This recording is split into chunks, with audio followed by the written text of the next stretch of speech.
Assalamualaikum warahmatullahi wabarakatuh. Shalom, Om Swastiastu, Namo Buddhaya, salam kebajikan. Izin memperkenalkan diri, nama saya Cesta Adi Widi Prasetya. Di sini akan mempresentasikan hasil dari perancangan penerapan model bisnis Big Data pada sektor kesehatan masyarakat berupa model bisnis Smart Public Health Monitoring Platform dalam menyusun eh, hasil ujian tengah semester genap tahun 2025-2026 mata kuliah bisnis Big Data.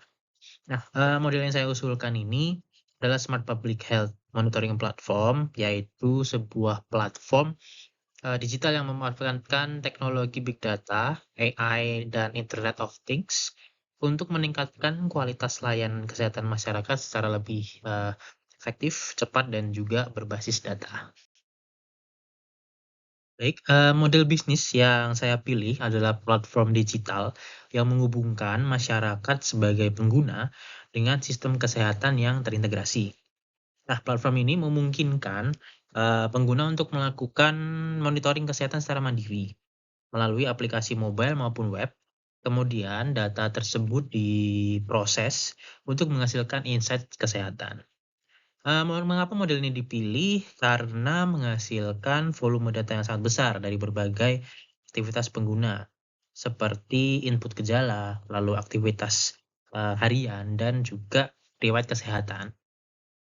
Dan juga ini menghasilkan data-data maupun monitoring kesehatan secara real time, sehingga membantu pengawasan baik penyakit ataupun prediksi risiko ataupun intervensi kesehatan masyarakat melalui aplikasi ataupun model bisnis ini.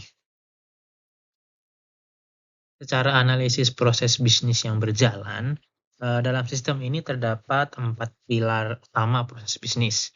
Yang pertama yaitu proses transaksi dengan customer, di mana pengguna melakukan registrasi lalu menginput data kesehatan, baik gejala maupun aktivitas, dan juga melakukan konsultasi digital, di mana outputnya ini bisa berupa data transaksi dan data kesehatan.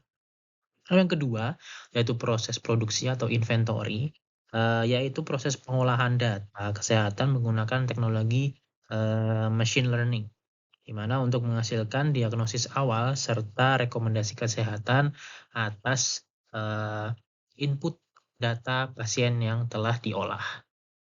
Lalu yang ketiga yaitu proses distribusi, di mana ini menyampaikan hasil analisis kepada pengguna dan tenaga medis secara real time melalui aplikasi, sehingga outputnya ini dikirim ke aplikasi dan secara real time akan muncul monitoring dan terintegrasi dengan tenaga medis ataupun dokter yang menangani input data kesehatan yang telah diolah. Lalu yang keempat, di mana proses layanan konsumen ini yaitu layanan yang berkelanjutan seperti konsultasi dengan dokter, notifikasi kesehatan, dan monitoring kondisi pengguna, di mana ini menjadi secara simultan berjalan, sehingga keempat proses ini saling terintegrasi dan menghasilkan data yang menjadi dasar utama dalam penerapan Big Data. Nah, pada bagian ini dapat kita lihat bersama perbandingan sistem yang berjalan, yaitu alur konvensional dengan sistem berbasis Big Data sebagai usulan yang saya buat. Di mana apabila secara sistem konvensional, proses itu berjalan secara manual, yaitu pasien datang ke rumah sakit, kemudian dilakukan diagnosis secara manual, lalu dilanjutkan dengan pengobatan. Nah, sistem ini bersifat reaktif ya, di mana hanya akan bekerja setelah pasien sakit.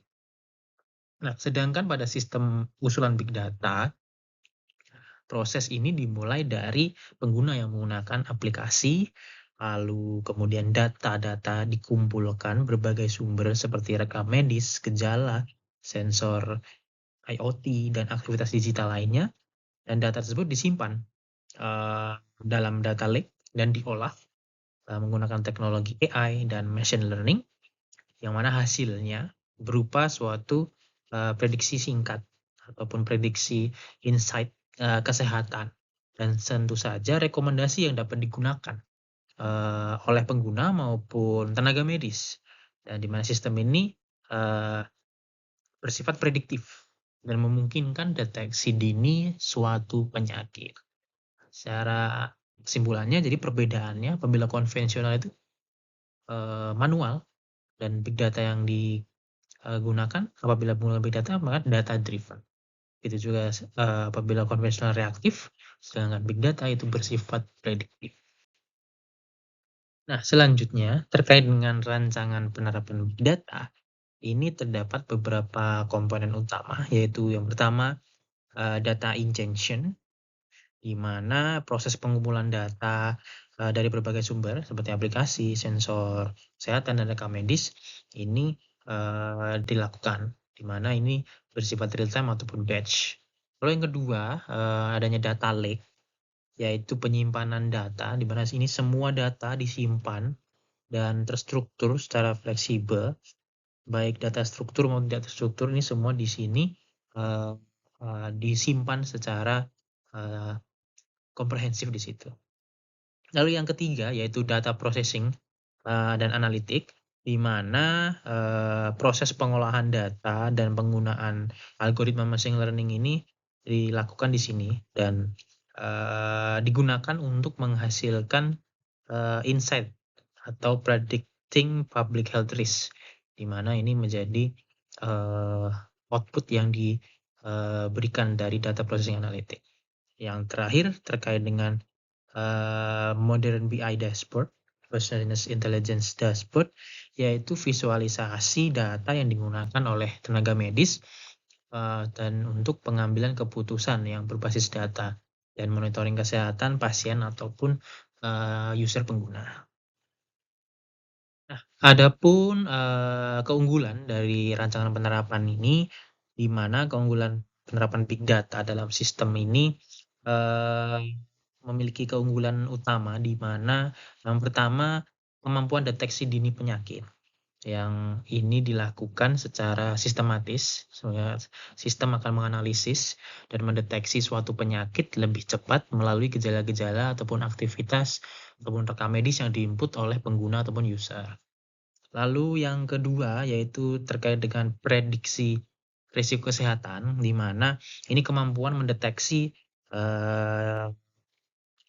dini penyakit melalui analisis data secara real time, di mana melalui deteksi yang telah di-input oleh user itu akan memetakan suatu penyakit tertentu dan tentu saja ini mampu untuk mencegah resiko penyakit sebelum terjadi. Lalu yang ketiga terkait dengan penerapan konsep precision public health, yaitu layanan kesehatan yang lebih personal dan berbasis data, sehingga ini lebih menyajikan suatu layanan kesehatan yang lebih personal dan relevan berdasarkan riwayat rekam medis yang masing-masing individu ini miliki secara otomatis. Lalu yang terakhir terkait dengan integrasi dan efisiensi sistem kesehatan, di mana integrasi teknologi seperti AI, Internet of Things, yang memungkinkan monitoring kesehatan itu secara berkelanjutan, dari hal menyajikan data kesehatan individu pasien secara real time. Lalu ini juga mampu meningkatkan sistem dari segi efisiensi kesehatan dan mengurangi beban rumah sakit secara langsung yang bisa dilakukan secara via aplikasi maupun web. Hal ini pun tentu saja divalidasi terkait dengan metode big data yang diusulkan melalui literatur akademik yang telah dipublikasikan, di mana big data dalam kesehatan masyarakat ini digunakan untuk pengawasan penyakit, prediksi risiko, dan intervensi kesehatan. Ini paper yang menjadi acuan juga, di mana literatur review penerapan big data dalam kesehatan masyarakat pada tahun 2003, di mana ini relevansinya untuk mendukung kemampuan analitik prediktif dan integrasi teknologi modern, yang mana sistem kesehatan ini dapat membantu deteksi dini penyakit, meningkatkan efisiensi layanan, serta mendukung pengambilan keputusan yang lebih akurat dalam sektor kesehatan yang diusulkan dalam perencanaan big data tersebut. Jadi, kesimpulannya adalah penerapan big data dalam model Smart Public Health Monitoring Platform ini mampu mengubah data kesehatan menjadi insight yang berguna untuk meningkatkan kualitas layanan kesehatan masyarakat. Dengan pendekatan berbasis data, sistem ini tidak hanya bersifat reaktif, tetapi juga prediktif dengan membantu deteksi dini penyakit, lalu meningkatkan efisiensi layanan, serta mendukung pengambilan keputusan yang lebih akurat dalam sektor kesehatan, sehingga dapat membantu masyarakat dan tenaga medis dalam mengambil keputusan yang lebih tepat. Baik, sekian presentasi UTS Bisnis Big Data yang telah saya sampaikan. Kurang lebihnya mohon maaf. Saya tutup. Wassalamualaikum warahmatullahi wabarakatuh. Shalom, Om, Santi, Santi, Santi, Om. Terima kasih.